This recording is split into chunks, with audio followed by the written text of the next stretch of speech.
روز 13.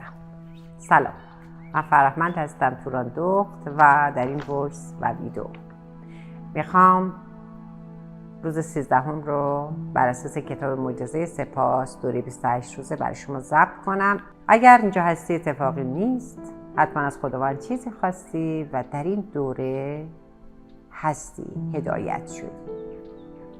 اگر 1000 سال فکر میکردی که چگونه به خودشناسی برسم، چگونه حال دلم رو خوب کنم، چگونه از مسائلم بزرگتر بشم، غیر ممکن بود ذهنت راهنماییت بکنه. ولی شما سوال کردی و رها کردی خودت رو و هدایت شدی در رودخانه‌ای که آخر به اقیانوس جهان هستی ختم میشه. روز 13 میگه همه آرزوهایت را به واقعیت تبدیل کن.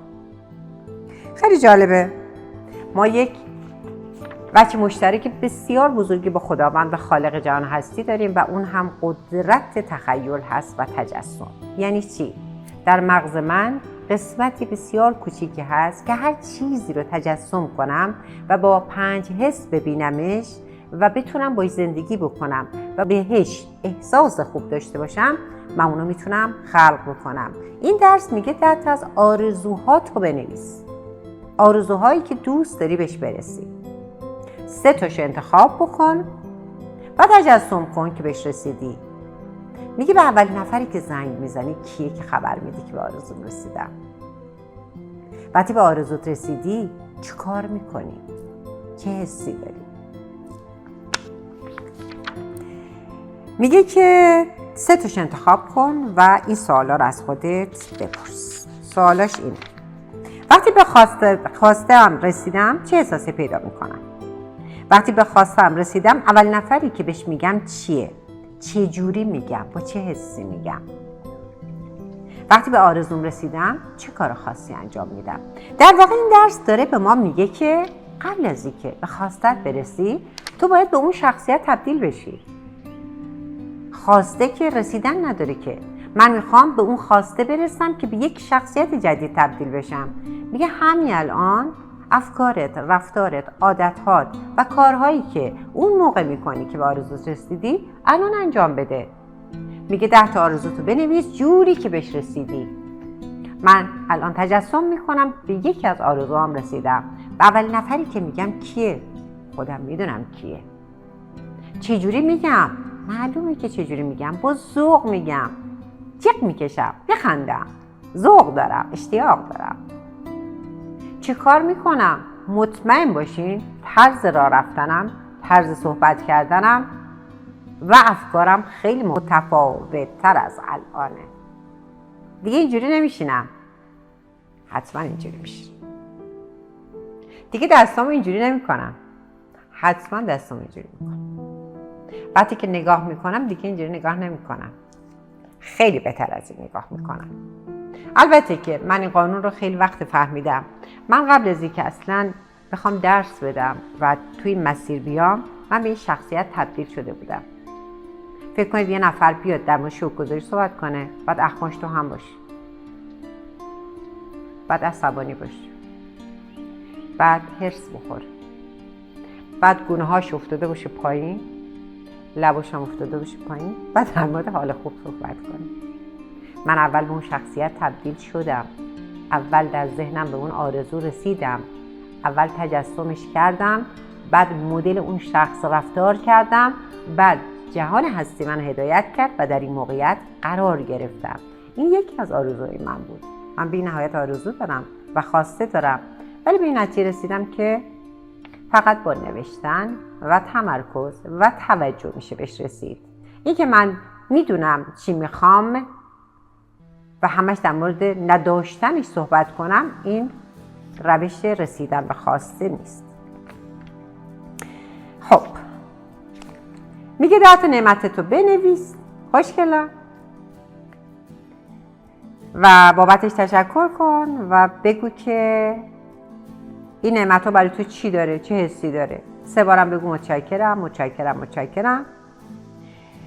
در تو با درس 13 میگه یک کاغذ و قلم بردارید، 10 تا خواسته اولتان را بنویسید. قبل از هر یک 3 بار بنویسید متشکرم، جوری که احساس کنید که به اون خواسته رسیدید، انگار که واقعا اونو به دست آوردید و احساس کنید که داریدش و 3 بار بگید متشکرم متشکرم متشکرم به خاطر داشتن اون خونه، به خاطر خرید اون ماشین، به خاطر ازدواج خوبم، به خاطر سلامتیم.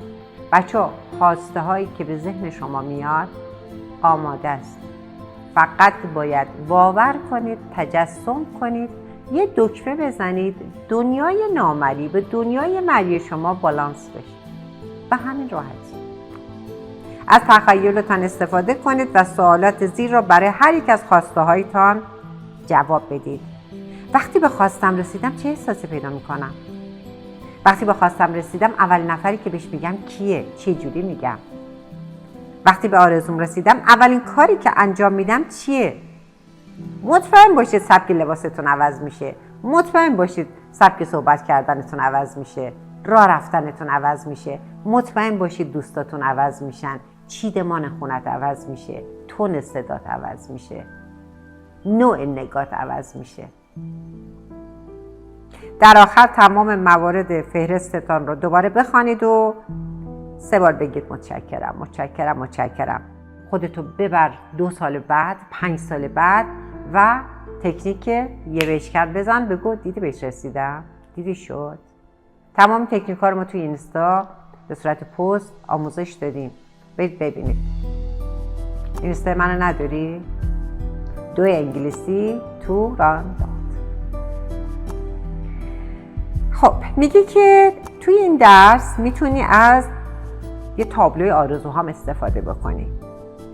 حتی میتونی که تخته سحرآمیز رو با خانواده درست کنید، با بچه‌هاتون درست بکنید. بچه‌ها باور میکنید من 10 سال پیش یه تابلوی آرزوها درست کردم در 7 بعد زندگی. اصلا هم اینا رو بلد نبودم. تئوریشو بلد بودم، عملی بلد نبودم. من 2-3 سال پیش تابلوی آرزوهامو توی یک کمدام پیدا کردم، بالای یک کمدام. دیدم به همش رسیدم. حتی من اون موقع پول نداشتم، یعنی اسکناس ریال نداشتم و من دلار چاپ کرده بودم، عکس دلار گذاشته بودم و دقیقاً کار من ارزی شد با دلار.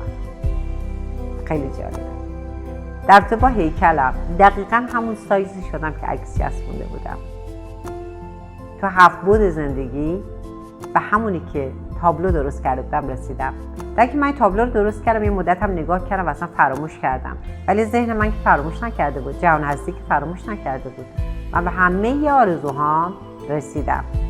ولی میدونی چرا الان باز هم آرزو دارم؟ چون اون آرزوهای من خیلی کوچیک بود، مال اون موقعم بود. الان آرزوهای من بزرگتره، چون ظرف وجودیم بزرگتر شده. میگه تابلو آرزو درست کن و بالای تخته با حروف درشت بنویس متشکرم متشکرم متشکرم. طبق معمول سنگو یادت نره. سنگ سحرآمیز 4 عنصر رو بردار و برو تو رخت خواب و روزتو مرور کن و به بهترین اتفاق روز توجه خاص کن، انرژی بده. به خاطر که جهان هستی میگه چقدر زبله، چقدر چیزای خوب انتخاب میکنه شبا، فردا بهترشو براتون میاره. امیدوارم که این درس روز 13 رو خیلی خوب انجام بدی و درکش کنی و به آرزوهات برسید. بیشترتون وقتی به آرزوهاتون میرسید به من پیام میدید. منتظر پیامتون هستم. در پناه هم.